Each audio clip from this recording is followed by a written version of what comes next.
Well, what is going on, everybody? It is Tuesday, and I feel it's entirely too long that I've said this, but it's time to talk some football. It's felt like So, um, it it has been a hot minute for sure. Not just with everything going on with summer vacations and the craziness of certain seasons ending and other seasons kind of getting ready to take off and everything.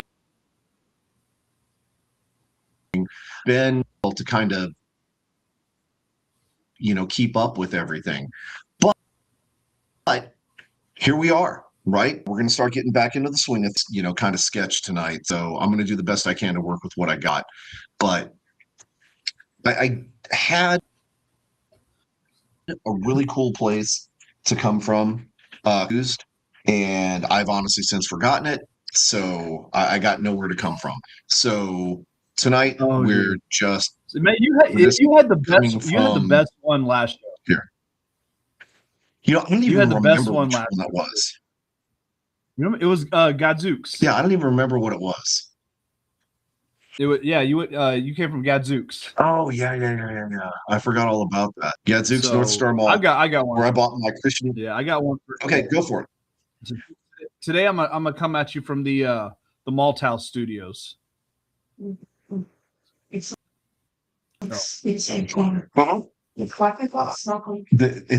messed up right now, so you just have to use your phone, your broadband on your phone. Yeah. Sorry. Again, we're having internet issues across the house. Oh geez. So, anyways, so what was your location again? You told me someplace about something with cookies or something. The Malt House Studios. The Malt House. Yeah, didn't that just close down recently? I don't think it was recent. I think it's been a little while. Okay. But well, I've slept since then. So anyways, we have a lot to cover tonight. And so I think first of all, shout out to Kaylee over on Instagram. She joined us tonight. She's the head coach of the oh, hey, what's up, Bobby? Good to see you, man. Haven't talked to you in a hot minute. Hi, hun. So we're trying to change the format of the show a little bit here and trying to make it a little bit more digestible into football quarters, if you will. And so we have not broken everything down yet, but we are going to have some graphics that are going to be going with this and everything. Start out with the first quarter. We're about alternative football.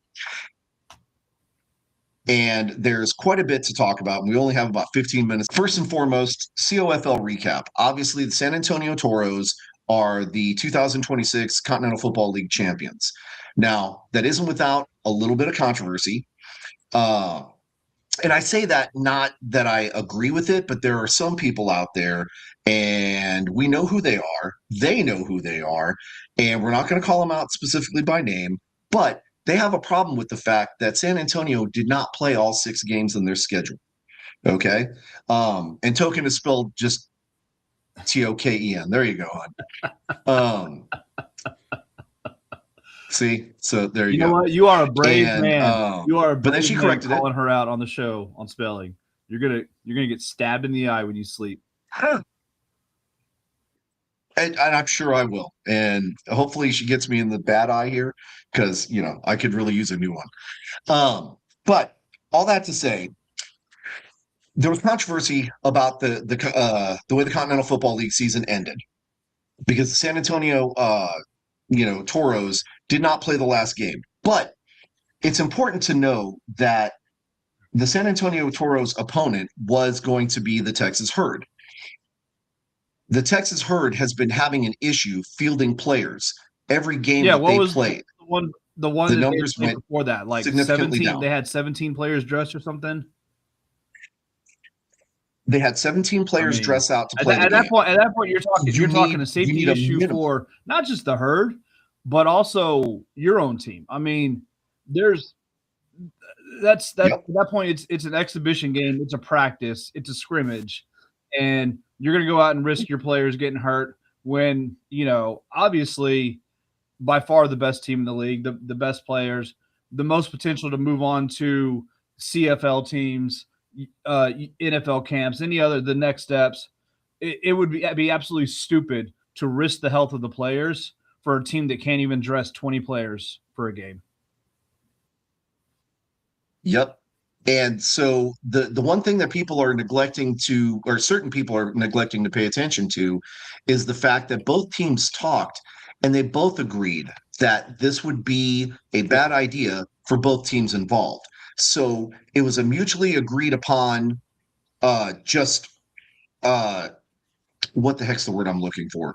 Basically, they called the game. Both sides called the game. It was not necessarily a forfeit, but realistically a forfeit on both team sides. So it doesn't count against either team.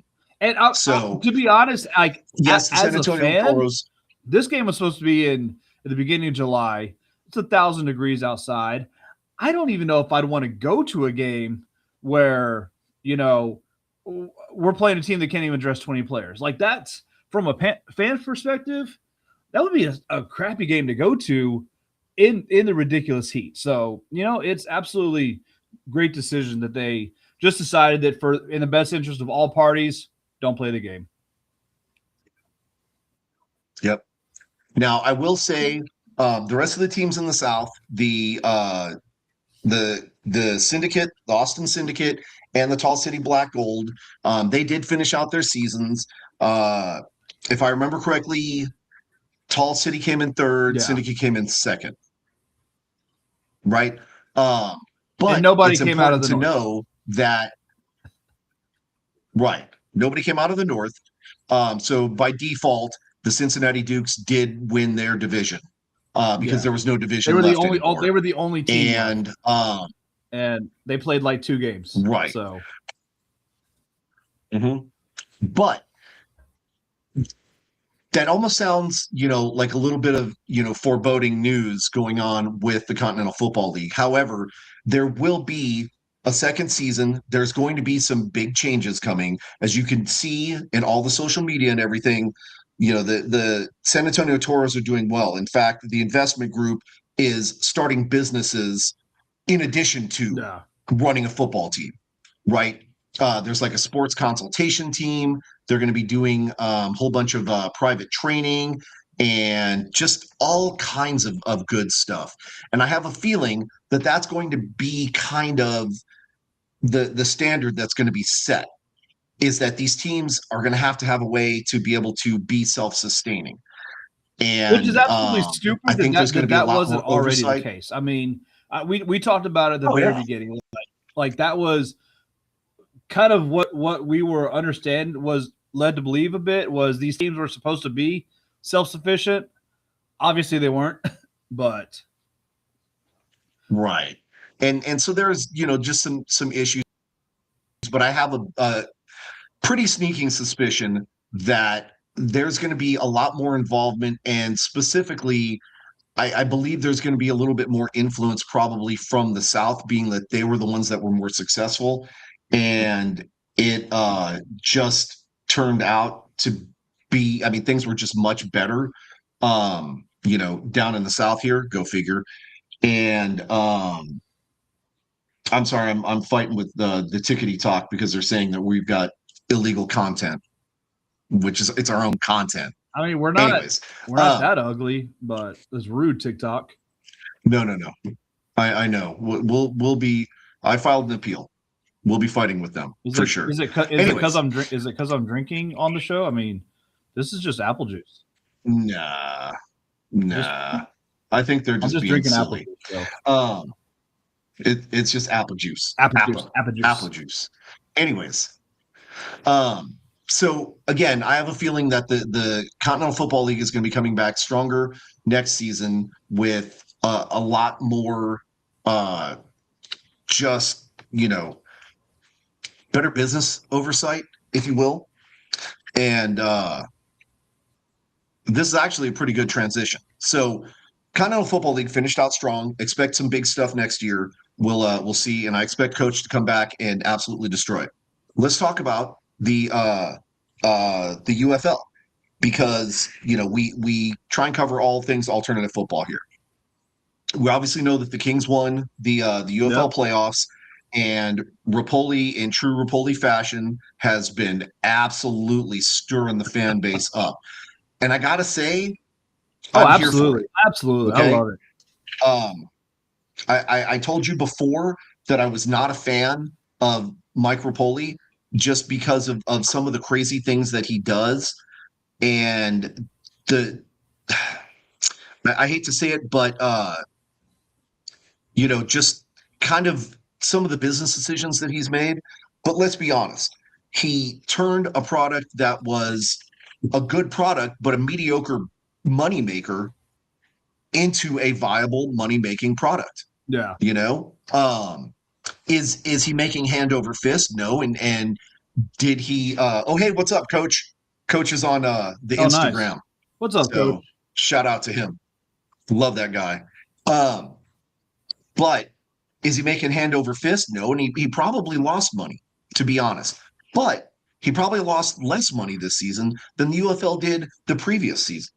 And you notice that there was, limited merch in the merchandise store. And, after the season was over, that merch filtered out pretty quickly and went away. Right. So he didn't overbuy a bunch of stuff. Exactly. And he didn't overload the merchandise store with a bunch of stuff that nobody wanted to buy. He put I think it was smart, strategic for him. And I know there was, a lot of people complaining. He kind of, at the beginning of the season, he did kind of, take blame for kind of, some merch not being available and the shop being, having some issues, which, hey, good on him. That's what a leader does. You take blame when something doesn't go right. Even if it's not necessarily his fault, hey, but but I think it is a smart decision. Kind of look and see what people are wanting to buy, and then kind of stock up on that. The only thing that I am disappointed with for the UFL store is they don't have the rally towels available, which, I want a rally towel for all the teams. I haven't been able to get one for them. So I've gotten a couple, obviously I went to the Dallas game opening. I've had a couple of our friends that have gone to some games, get me a couple, but I don't have all of them yet. So hopefully they will start to sell them in the shop and I can order some. And so let's talk about that. We already know that there was some controversy about certain teams maybe coming back, maybe not coming back, and which teams you're going to see more of, right? We're not going to necessarily get into all the speculation. I think we all pretty much have a good idea of, who's doing what and where each, team is going to wind up this next season. I do like the fact that, they put it in smaller, intimate settings, which equals smaller, intimate rent payments, right? And I know there's a lot of fans that are going to be pissed off at me when I say this next part, but not everybody, but there's a specific group that seems to keep talking about bringing back Seattle, and I would love to see that happen. But the thing you don't seem to understand is, regardless of the lease that they have with Lumen Field, that's not going to cover the travel costs. One of the reasons why Seattle was cut was because of how expensive it was to travel back and forth. Even 5 games. That's 2 teams, 5 games, right? And it's not like you're driving over to Houston, or you're taking a quick puddle jumper over to St. Louis or something like that. I don't know. I mean, they're all hubbed in Arlington. How much more travel is it to go to Seattle than it is to go to Orlando or go to DC? It's actually more, believe it or not. I think I mapped it out, and I think this was before Orlando had a team, because I think I mapped it to DC, and it was like a 45-minute, flight wise as far as time. And I mean, they've got deals with these, these charter jets and stuff like that. Like it's not like they're flying freaking Southwest or whatever to these. So no, at best they're flying probably Spirit. I don't fully buy the it costs way too much to play the games there argument, but I don't know. I don't think it was that much of a difference. Yeah, and I think are they supposed to be building a soccer stadium over there, or I don't think they play at Lumen Field. It was way too big for the crowds they were getting. So Seattle has a soccer team. Okay. They have a Major League Soccer team, the Seattle Sound, if I remember correctly. So they've got the facilities there, but like your money's already tied up in Lumen. You're not going to go back to Lumen because it's entirely too large for the crowds that you're trying to pull. Although Seattle does pull 26. I mean, they were averaging really good numbers when they were here, and the Seattle faithful have not seemed to have lost faith, right? I do not believe Seattle's coming back right away. Now, 2030, 2032, maybe. I'm thinking a little bit sooner, maybe 28, 29, right? Once we kind of establish the core group, because again, we know Oklahoma's coming in 28, and 27, 28, 27. 28. So they'll be here Oklahoma's next year. not coming next year. Oklahoma's coming the year after. So, and okay. I mean, we saw Rapoli post, on Twitter asking, Detroit, was their soccer stadium going to be ready by the end of 27?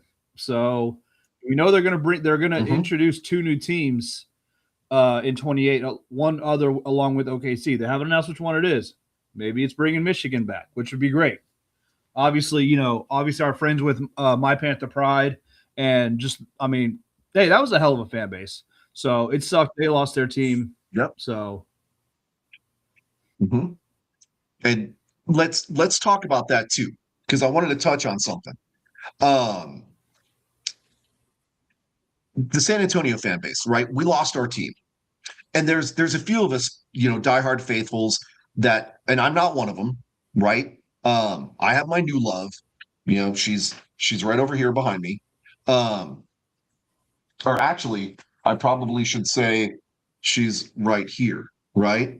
But if they were to decide to bring the team back, or the San Antonio fans want to get the team back, now would be the time to start making noise. We should have been making noise the whole entire offseason. And we've had a couple of representatives from the San Antonio fan base that are out there kind of, shaking babies and kissing hands and doing the things that they're supposed to be doing. But as a group, if we're going to try and fight to get, our team back here, now's the time to start making noise, because we're already behind the 8 ball. Now, I know Rapoli's had some conversations with some of the people in our group, and I'm not going to, throw this person under the bus and drop that person's name. But there's already been discussion about it, or possibly, bringing it at least a little bit closer to home. And again, now is the time. If you guys want the UFL back, now's the time to be making noise for that. Okay. The only problem I have with that is that the San Antonio fans do seem to be pretty apathetic. And that's reflective in the support of like the San Antonio Gunslingers, which we're going to talk about here in just a minute.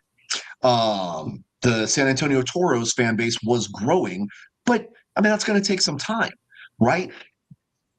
I have not seen San Antonio get behind something prior to or since the San Antonio Commanders.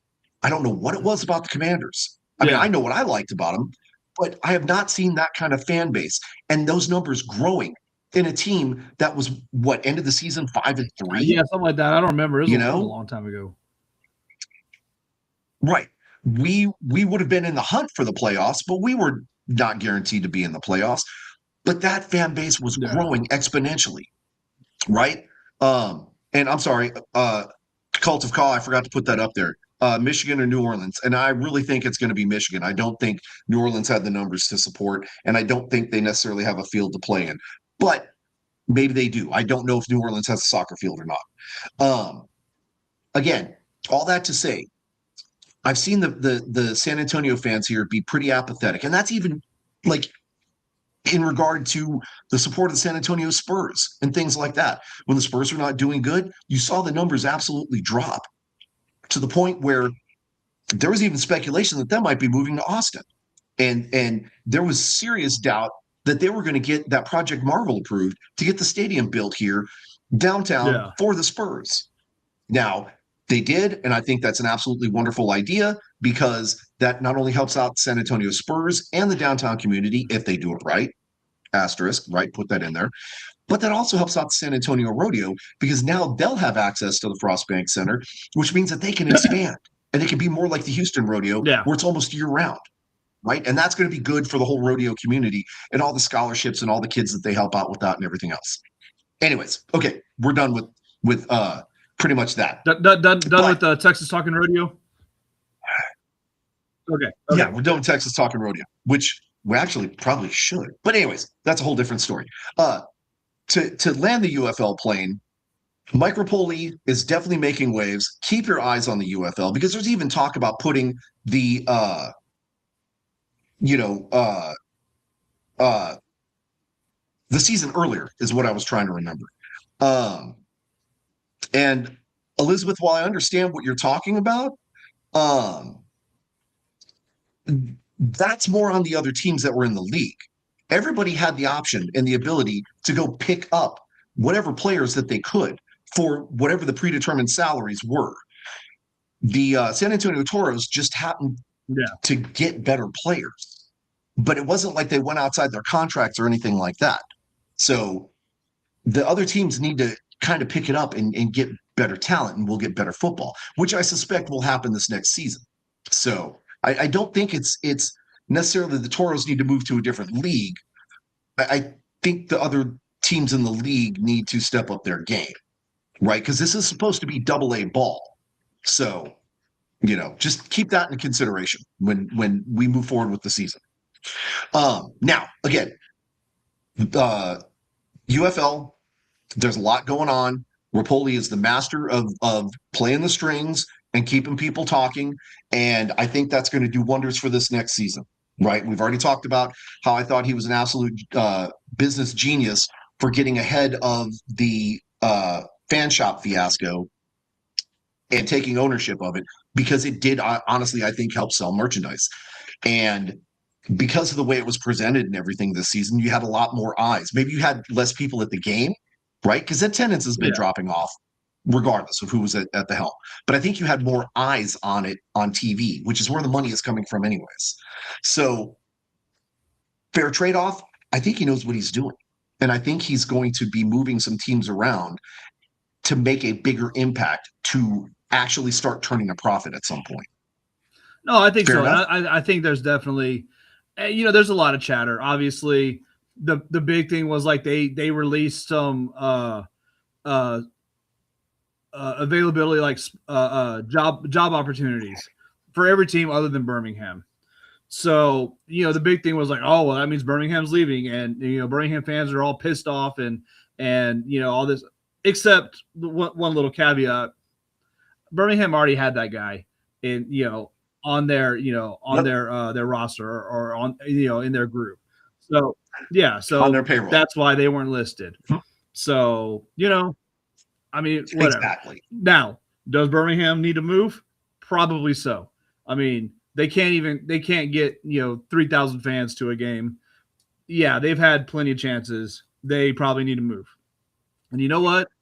I don't care how many times your name has changed or how many venues or different arenas or stadiums you've been to. Houston, you don't support your team, you need to go too.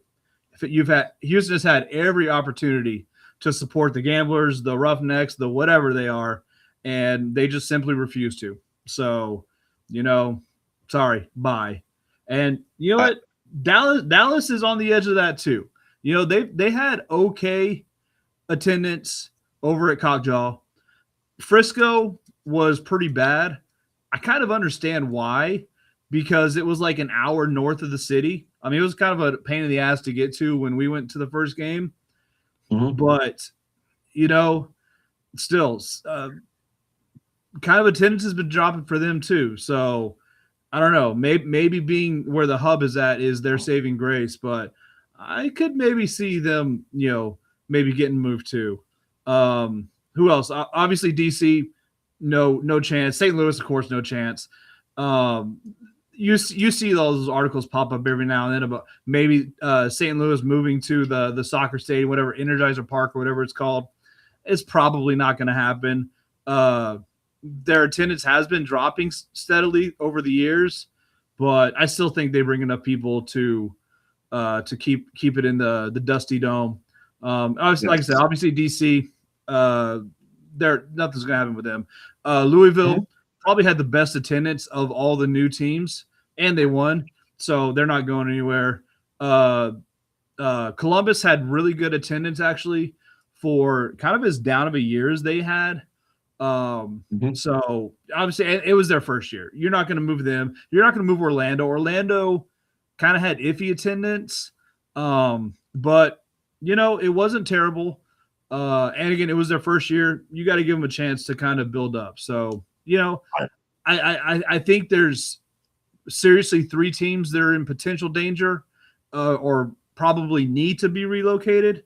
And again, that's Dallas, that's Houston, and that's Birmingham. Yeah.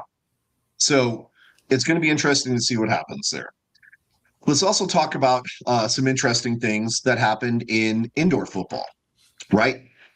So San Antonio had a very rough year in the indoor football league. Oh, look.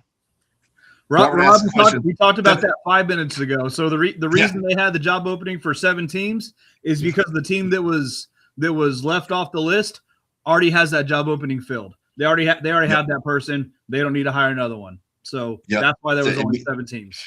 It means nothing more than that. Okay, so indoor football league. San Antonio had a very crushing season. And what I mean by that is that they were in the fight for the playoffs up until let me see, what week was it? 2 weeks ago, I think. Yeah, it was the I'm trying to go back to the game. Was it Vegas? It was the game they lost like last second. It was against the Rattlers. No, it wasn't the Rattlers. It was the one before that. It was I'll find it. It wasn't the Pirates. Maybe it was the Pirates. No, it wasn't the Pirates. It was the week after that. But anyways, I want to say it was the Strike Force or something like that. But they were in the game, and it literally came down to a couple of plays that they just kind of blew at the end. And real quick, Robert, no need to be sorry, man. We're moving fast tonight, and we're trying to cover a whole bunch of stuff. So I just appreciate you tuning in and watching, man. But once they lost that game, because it was both teams were playing for a playoff spot, and I want to say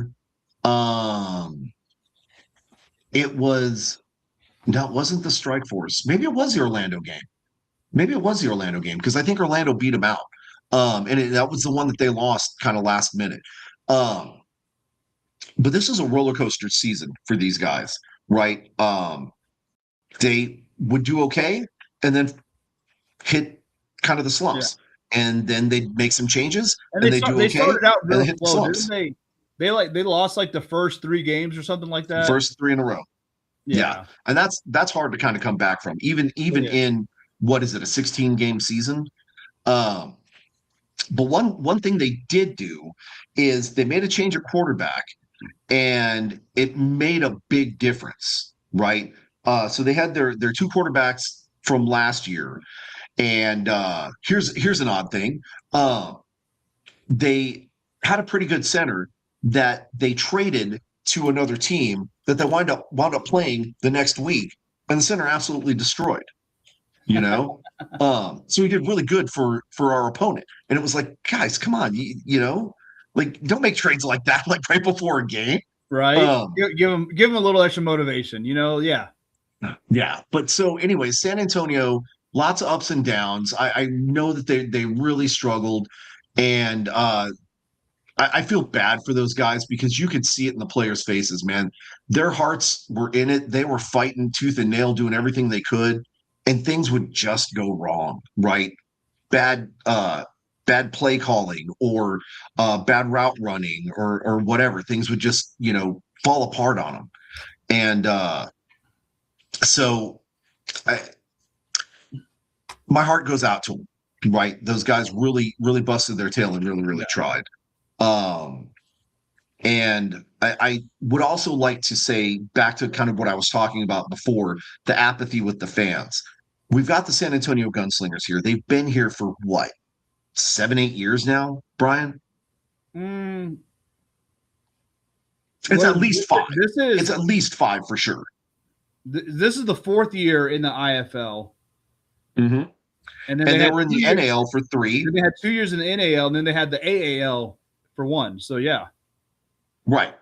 And the numbers seem to be better when they were in the NAL, but the numbers just aren't really showing up in the fans. And again, right, this is a fan-driven kind of league. Like, you need to show up and watch the games. Now, I'm not telling everybody, go out and spend all your money on these games and stuff like that, but give it a try. Like, go check it out, see if it's something that you might like. I don't expect everyone to go buy season tickets right away. Go to one game. Those games are a lot of fun. They're a lot of fun to go to. Mm-hmm. Super fast pace.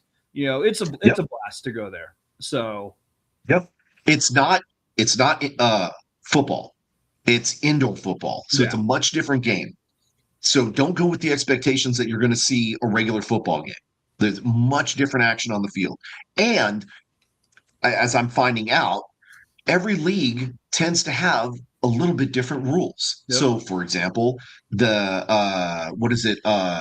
AIF has different rules than the NAL, which has different rules than the IFL, which has different rules than the AF1, right? So you really kind of need to know what the rules are for the league that you're in. But it's still fun either way, So I'm encouraging everybody, depending on what happens with the San Antonio Gunslingers, and I'm not going to spread any rumors or anything like that, but there is some uncertainty as to what league they're going to come back in. If they're going to come back in the IFL, or maybe potentially look at going back into the NAL, where they had a little bit more success. That's more up to the ownership group and the different leagues, and they've got to figure all that out. However,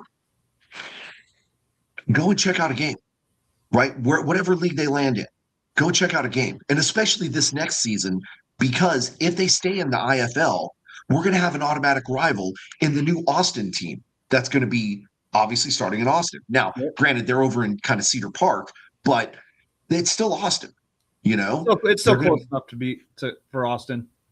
Yeah. And especially with it only being an hour and a half up the road, you could travel. Go support the team up there, right? Which is going to lead great for that rivalry. Just like we had, the COFL rivalry, he tried to say, between the Toros and the Syndicate, right? Well, you've got that rivalry right there. And everybody loves a rivalry game, regardless of what game it is. So try and check them out, see, how things are, especially with it being Austin and keeping Austin weird.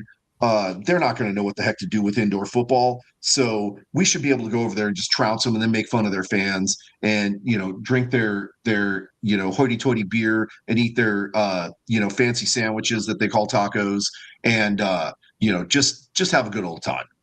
But so that's kind of what's been going on. So we're going into the playoffs this weekend. First round of playoffs is this Saturday. It's going to be number 3 Tulsa versus number 2 Jacksonville. And then Sunday, it's going to be number 4 Pirates against number 1 Green Bay. And then you, of course, you have a triple header because you're going to have number 3 Arizona versus number 2 Vegas. Yep. And then number 4 Tucson against number 1 San Diego. Right. And now that should determine who goes into the second round of playoffs. And then, of course, the finals. Right. So the next couple of weeks, the IFL season should be wrapping up.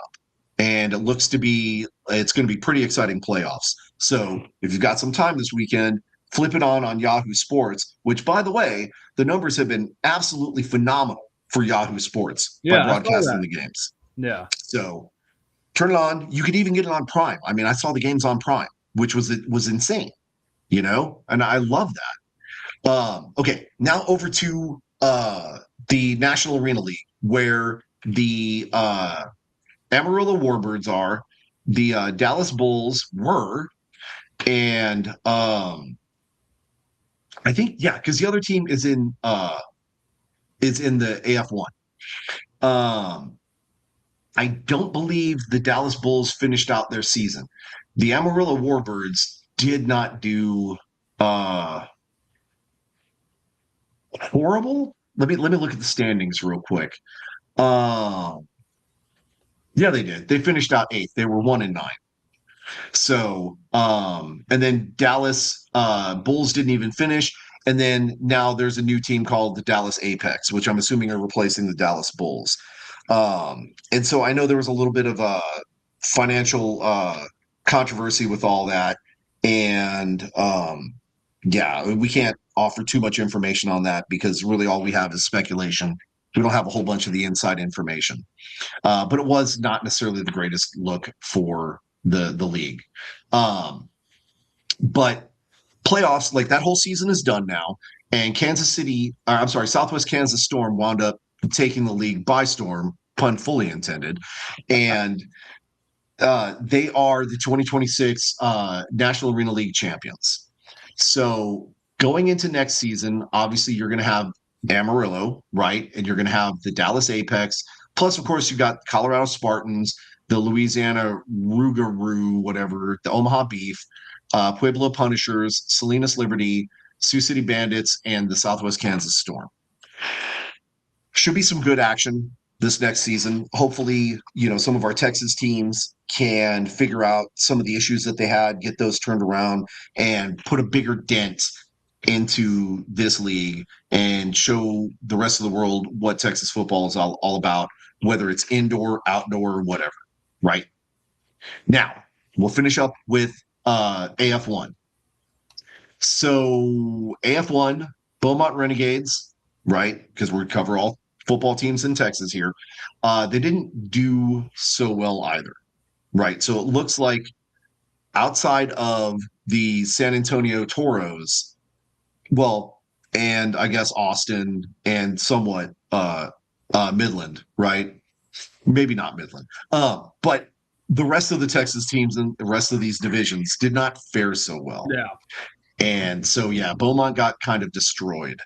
And so we're into the playoffs this weekend. It's the second round of the playoffs. The Minnesota Monsters are going to be taking on the Albany Firebirds. Jeremy. Go away, birds. Go away. Yes. Speaking of birds, Albany Firebirds, right? They're going to be playing this weekend. And so I'm just going to assume that he was rooting for Albany's team. That's probably what it was. Yeah. And then, of course, on Sunday, you've got who's the Arsenal? Michigan Arsenal versus the Nashville Cats. So again, you've got some more football playoff action this weekend. AF1, a little bit different rule set, but it's still going to be high flying action.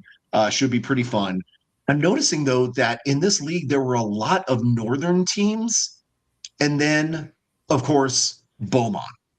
But one team that isn't there anymore, it's the Kentucky Barrels. Yeah. Now, did you hear some of the references that were being made about the Kentucky Barrels? I've seen a lot of stuff on the Book of Faces, just posts, I guess, like they weren't paying the players, cut a bunch of them that kind of asked, like, hey, where's my money? I played these games. Where's my money? And they're like, you're fired. Yeah. You know what? You don't have a job anymore. So I've seen. How dare you ask to be paid? Yeah. The nerve. I've seen some of that, but I mean, I haven't dug too much into it. So what do you expect from a team with a stupid ass name like the Barrels? Yes. So there was a meme that perfectly sums it up. Remember when we were kids, we used to watch the Scooby-Doo and the kids would tie up the bad guy, and then they'd pull off the mask. Yeah. Well, Fred pulled the Kentucky Barrel mask off, only to see the Corpus Christi Tritons. So that was I think I did see perfect that summary. one. I think I did see that one. Yes. So lots of financial issues, identical to what happened in Corpus. And so here we are. History repeats itself. And isn't it the same like people that were doing that? I think there might be some of the same people. Yeah. Right. Yeah, I know. So, again, let me put my hand on. Let me put my hand on this hot stove. Oh, damn it! Why did I get burned? Because you turned the stove on and burnt your hand prior to that. Yeah. Okay. So again, AF1 will be wrapping up this weekend. Should be some pretty good action. Well, I say it's wrapping up, right? They're in their semifinals, and then next week should be the finals. And it should be, some pretty good action, right? Not sure what's going to happen next season because obviously Kentucky's out, and so that kind of knocks the numbers off. And so I'm sure they'll find somebody to replace them with. However, it's freaking arena football. They rotate teams through those leagues like crazy. It is true. And I think if I remember correctly, oh no, that's in the AIF. There is another arena team that's going to be coming to the Austin area. So this is going to be really weird, right? There should be 2 arena teams, and I don't know how that's going to fare in that marketplace. But this team should be in the AIF. And we've made contact with the ownership group. They seem like a pretty decent group of people. But of course, everything is just starting out right now. And so they've got a long way to go to get the team established, get a place to play, rosters, coaches, blah, blah, blah, blah, blah, right? But we will be keeping an eye on them. And then there's also supposedly another arena team coming here to San Antonio. Yeah. I've only heard a couple of things about them, and I haven't seen anything recently, so I'm not sure what's going to happen with that, right? But all that to say, that should be all of your alternative football wrapped up in a nutshell. That's 3 quarters right there that we just took up. So why don't we kick over to yeah, I know. BD's making fun of me in the private chat about our 15 minutes. I love that you said that right as I was typing it out too. Yeah. We did at least spend 15 minutes kind of on each segment, right? You know what? I mean, alternative football. We're still a little close to the World Cup that it went to like extra time or stoppage time. That's what it was, stoppage time. Yeah, we got some stoppage time. Yeah. So again, arena football did not do Texas very well, and kind of see what happens this next season. Let's talk about something a little bit closer to home. Let's talk about high school football. Okay. So some of the preseason rankings are already out, and I do agree with some of these. You're definitely going to want to keep an eye on the Brennan Bears, right? I don't remember if they're in 6A or 5A. I want to say they're in 6A, but they obviously had a dominant year last year. Yeah. And so we're going to want to keep an eye on them. Steel Knights, of course, had a very dominant year as well. Shocking. Shocking. Yeah, shocking, right? Smithson Valley, another one that's a big shocker. Yeah. But they're actually doing so hard. They're staying in 5A, whereas their direct competitors, Piper High School, is going up to 6A, right? And let me be the first to say it, right? Texas Sports Productions, first of all, guys, thank you for all of your support. I didn't give them a shout out earlier, so I'll give them a shout out now because they've definitely been helping us out with all of this. However, that move may wind up being a very devastating move for the Piper High School program, going from 5A, where they've been dominant, into 6A, where they've got a lot more talent and a lot more skill. Yeah. Okay. So that could wind up blowing up in their face. But that it could also mean that they have a couple of bad years and have opportunities to bring in better talent and then be dominant again. So you're just going to have to watch out. But I don't expect a whole lot from them this next year. Alamo Heights and Reagan both get honorable mentions because obviously they're powerhouses also. And Alamo Heights should pretty much always be in the conversation at some point in time, right? You know who's not getting an honorable mention? Judson High School. Yeah. The legacy of Judson High School is officially over, guys. They have had so many struggles with getting talent, getting coaches, getting all of these things. I don't see them being dominant in the city of San Antonio anytime in the near future. So if you are a Judson Rockets fan, I don't know what to tell you. Right? It's gonna be some thin years for a You know while. what? You know what? I'm a Madison, Maverick, and we know what it's been like for a long time. So I don't want to hear any Judson fans crying because they've had a few bad years. You know what? Madison's had like 20 bad years. So What about my alma mater? hey, you know what? Y'all got a championship 30 years ago. We didn't get that. So you know what? That is true. We did get a championship 30 years ago. Yeah. So that's kind of like boys kind of talking about, how great they used to be. So sorry. Yeah, it's yeah, so what is it? It's Roosevelt's year. It's Roosevelt's year, and we've never said that because we know we're not a football school.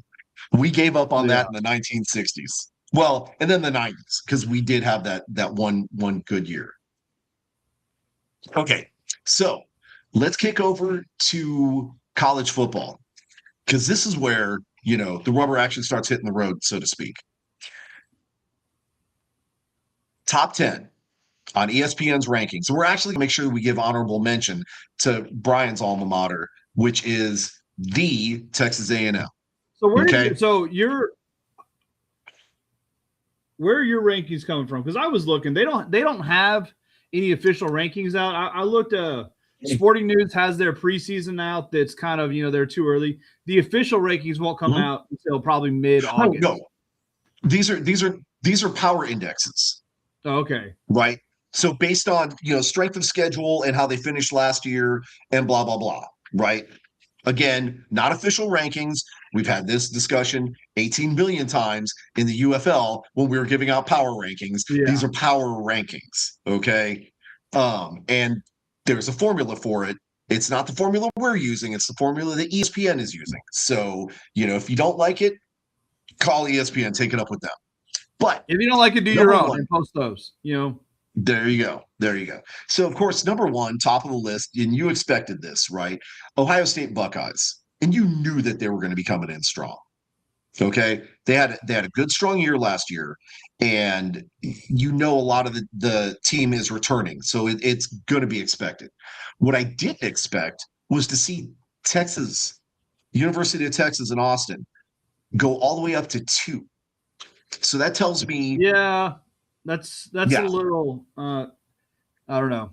I don't think they've earned that spot yet, but that tells me that they probably have an easier schedule this year, which means that they're probably going to get more wins. Now, are they going to earn those wins?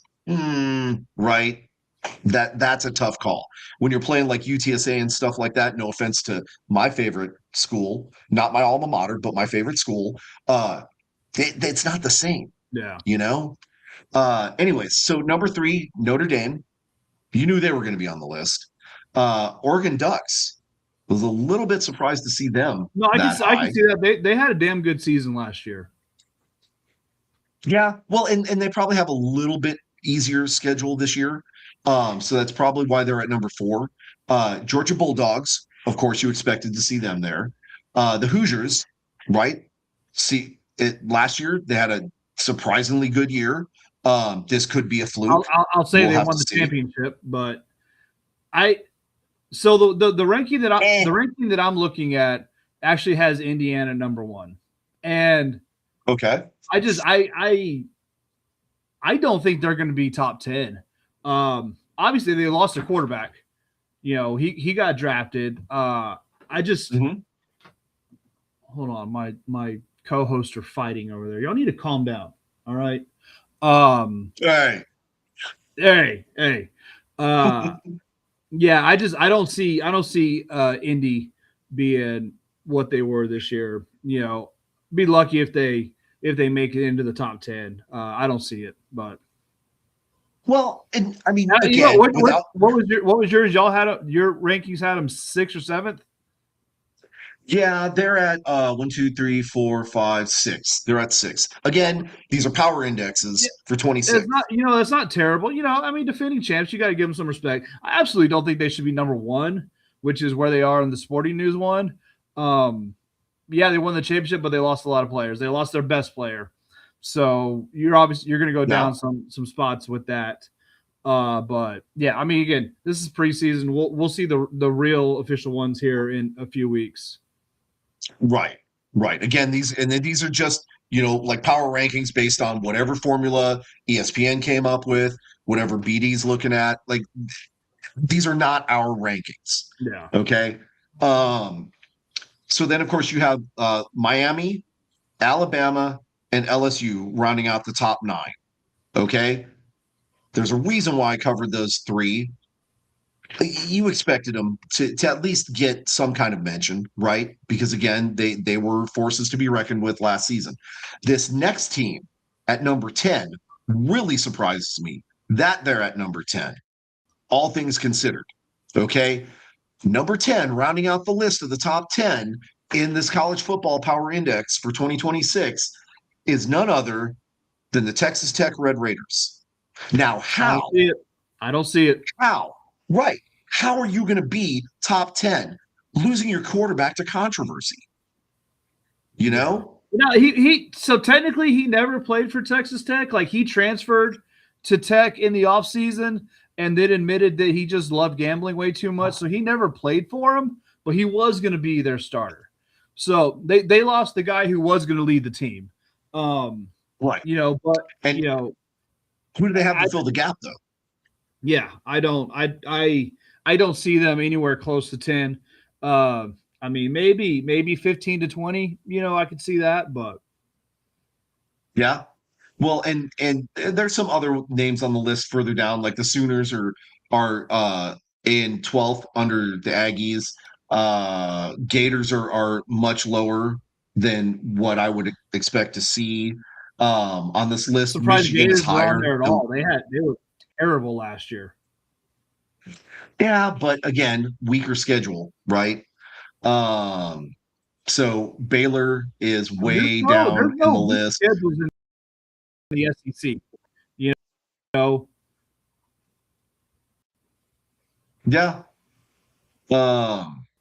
So again, right, we've got some interesting dynamics here, some conflicting information, because obviously, everybody sees things a little bit differently, especially when we're talking about power rankings and stuff like that. So we're going to wait until the actual official rankings come out, and then we'll obviously pick them apart because we're not going to agree with them either.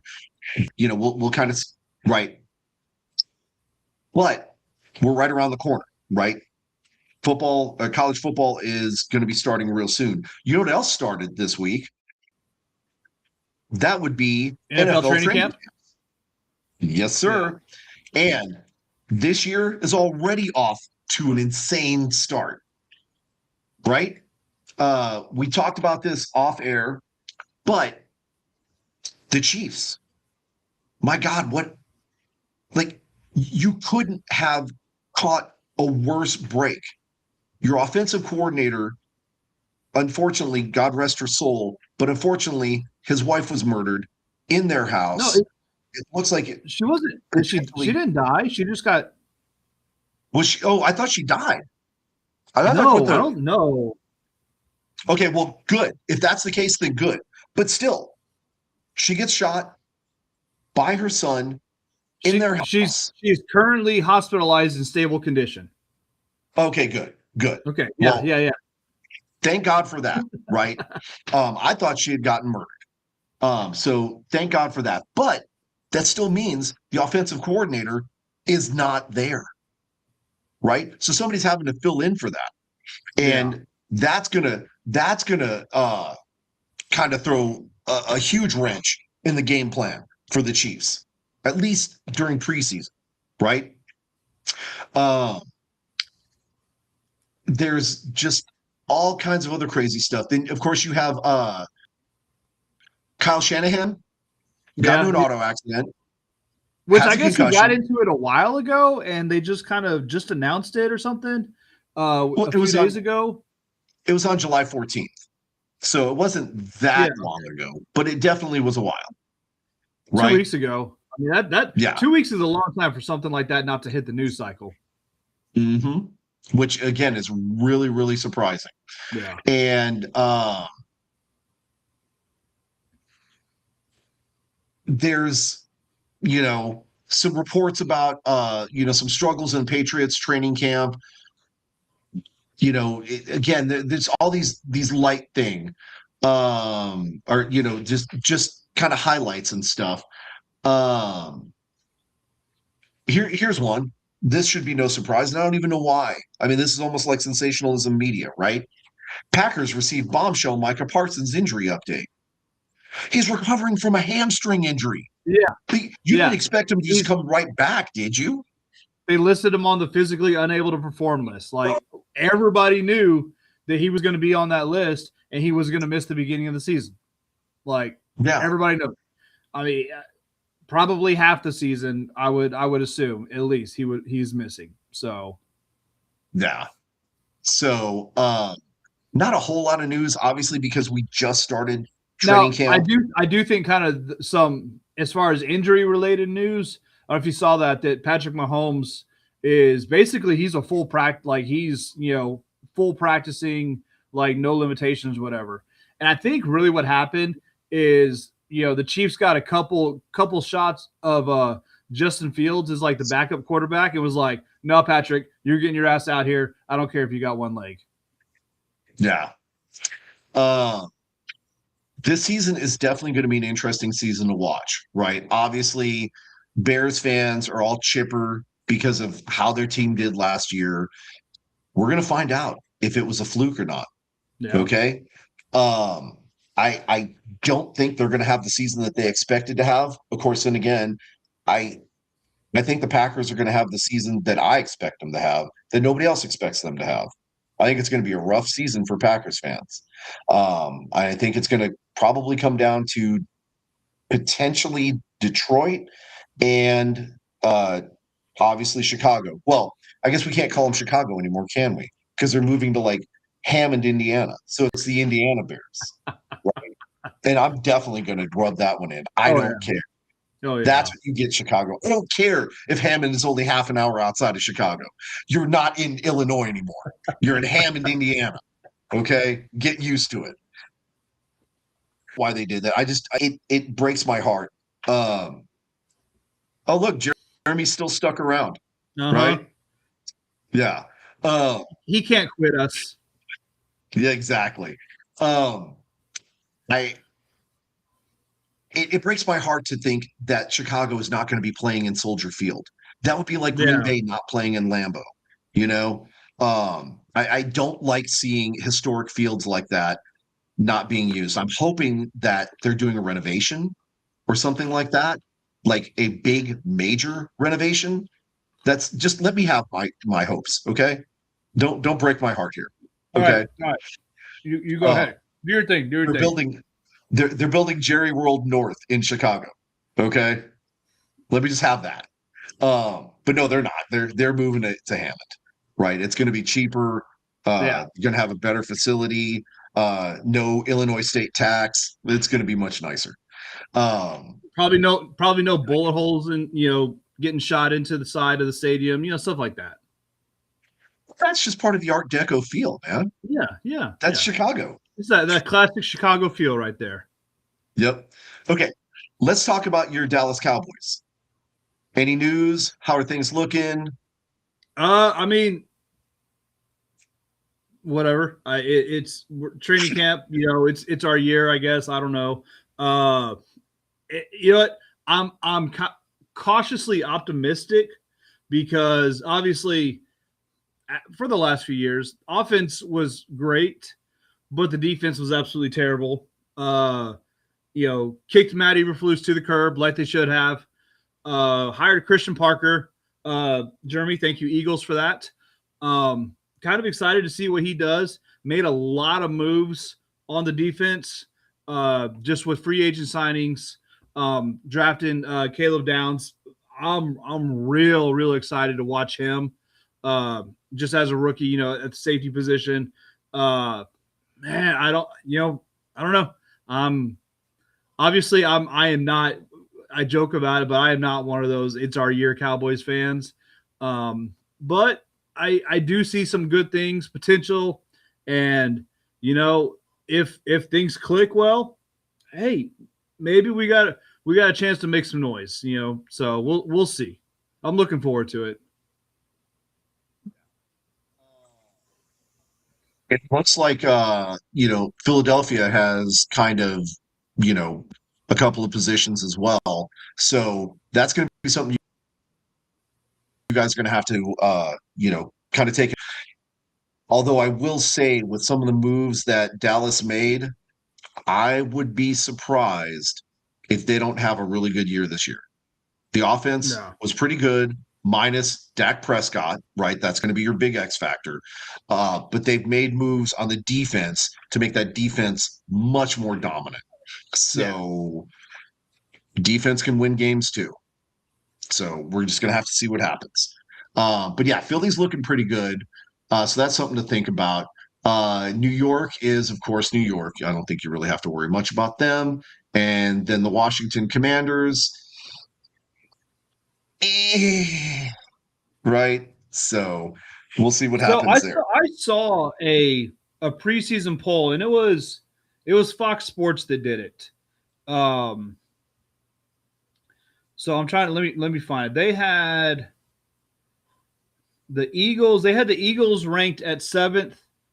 They had the Cowboys 19th. Where were the Giants? Giants were 21st, and Washington was 26th. And then where were you guys? Y'all, the Packers had them. Are y'all even on here? They might just they might kick you off the whole damn rankings. No, y'all were 16. Yeah, so yeah. I'm trying to look myself and kind of see the power rankings. Some dude named Ralph Vacciano. I don't know. Never heard of him, but Ralph Macchio? Wasn't he the Karate Kid? Something like that. Anyways, yeah. Okay, so I'm looking at one from this the Ringer website. Obviously, it's got Seattle first, Rams second, Broncos third, Bills fourth, and then Patriots fifth. Right? Jacksonville Jaguars are actually in the top 10, and so are the Houston Texans. We'll see how that works out. The Bears are predicted at 9, right? Because of Caleb Williams. We'll see if that actually pans out. So what was yours? You said Philly was at what? Philly was at 7. Okay, this one's got him at 11. Okay. And then Detroit at 13, us at 14. Cowboys are at 16. And then Commanders at 22nd. And the Giants at 25. Yeah. I think that's a little more accurate. I think the Giants are way behind the Commanders. So yeah, and again, they've got a lot of issues that they have to work through. Jackson Dart is not necessarily a horrible quarterback, but he's not a seasoned veteran. He needs some time. And then obviously John Harbaugh is coaching the team. So it's not like they don't have experienced leadership there, but they got to get everything kind of together. Yeah. Right. So I don't think this year I forgot Harbaugh was coaching them. So I mean that'll put him up a couple points, but yeah. Yeah. So this year, Mr. Inconsequential with quarterback Justin Fields, is going to be the New York Jets. They're at 32. So poor New York, man. They just can't catch a break. But anyway, so yeah, there's not a whole lot of news just yet because the NFL preseason, well, the training camp started, not even preseason. We have a lot to look forward to. There's going to be a lot more news and updates coming out in the next couple of weeks as we see things. I know the Packers already cut one player. That was a kicker that was struggling last year. It is not a big surprise. Yeah. And we lost Malik Willis to Miami. I really am pulling for that kid. I hope he does well, even though it's Miami, right? At least Claudia would be happy that way. Yeah. Yeah. So, speaking of which, I didn't even see Miami on this list. The one I had, they were the 31st with Arizona 32nd. They're 29th on this list, and they still got Tua on there. Yeah. Right. And so that's a really old list because even you said your Jets one had Justin Fields, and he's with Kansas City now. Yeah. So this has got to be from a while ago. Anywho's it's okay. Nice. The kids are sending me messages about banana bread and stuff like that they made. So I don't get any, but I was gonna say, I guess let's get out of here so you can go get some banana bread. Well, I don't get any, so they're just teasing me with it. So that's all right. I'll shut their phones off. Anyways, so yeah, a lot coming up in the next couple of weeks. We've got the alternative football leagues are finally winding down, and we're moving into high school, college, and the pros. So as more news becomes available, we'll obviously be sharing a little bit more. And we are going to, because we don't have so much to cover with the alternative football stuff, we will be able to streamline the show a little bit more and spend maybe a little bit more time talking about high school, college, and football, and pros. So maybe it'll be 3 periods, kind of like hockey. Right. But anyways, this is a good time to go ahead and wrap the show up here. So our shout outs again, first of all, thank you so much, Texas Sports Productions, for all of your help and assistance. Looking forward to coordinating with you guys this season with the high school, especially with all the different high school stuff that we have to cover, right? So many players that need to be talked about here in San Antonio and so little time. So they're definitely going to be a godsend for that. Also want to give a shout out to all the help from our friends over at Pro Arena Talk for all the football information that they provided for us, and our friends over at Alternative Football Network for all the support. Yep. And helping us blow up the social medias and everything, and our friends over at the X-Fan Show for helping us with the Continental Football League coverage and everything. Of course, the players and staff that have been so gracious to talk to us from the San Antonio Toros, and the Gunslingers for providing us some good local entertainment, and our sponsors, which right now we don't have any, but this would be a great spot for you to be able to have us talk about you as a sponsor. If you're interested, contact us. We can work some stuff out. And I am working some deals, but it's slow going, mainly because I've got a full-time job. BD's got a full-time job. Yep. It's hard for us to chase after sponsors here. Anyway, the most important people we want to give a shout out to are you guys, the fans, right? My lovely Sabrina and your lovely Claudia for allowing us to do this, and everybody else that sticks around and watches us for an hour and a half, because we can never seem to do this in an hour. So, guys, thank you so much. This is episode 1 in the books, right. And we don't even know what number we're at anymore.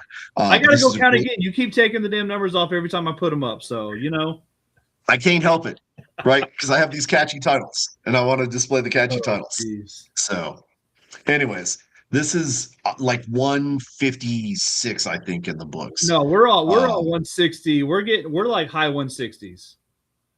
Well, I think you're high, but anyways, we should probably end it there. I don't know. You got a good sign off this weekend or this episode? Man, what are we? What I said suck at Philly last week. Man, suck at New York. I'm still a little bitter about the NBA Hey, Finals. Screw the Giants. Jets suck. Suck at New York. there you go. Um, I'm going to say suck it to the apathy here in San Antonio. Get out, support football, support local sports, guys. You want it around, you got to be a part of the solution. That means getting involved, supporting, taking your friends to games, going to games yourself, right? Let's destroy apathy here. Just go check out a game. Okay? You have all next season, right? Take the NFL season off, enjoy your football, whatever you support this next season. Let's get involved. And again, if you want to see the UFL back in this neck of the woods, start posting about it like crazy. Get people involved, get people talking about it, because that's the only way you're going to catch Rapoli's attention. And if it's not making him money, he ain't going to think about it. Yep, So for it's sure. up to you guys. Okay. That's it. All Guys, right. we'll catch you on the next episode. Later, guys. See ya.